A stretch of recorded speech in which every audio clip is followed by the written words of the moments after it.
Now, if we just talk about AVOW for a moment, what role have they played in your app's marketing and growth strategies? AVOW itself is one of the channel that we have tried for, I think it's been 4 years. We have a lot of restriction, starting from the installs, attribution, and then the approval process. So we are not approving a lot of people.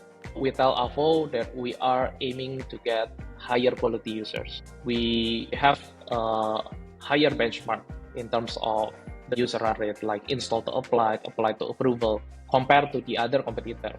We have our own commercial model with AVOW, and we tell them to keep scaling up. We give a flexibility to AVOW also in terms of trying new channels, trying new inventory, trying new creatives, new targeting. And now AVOW is one of our top partners that help us driving and acquiring new users.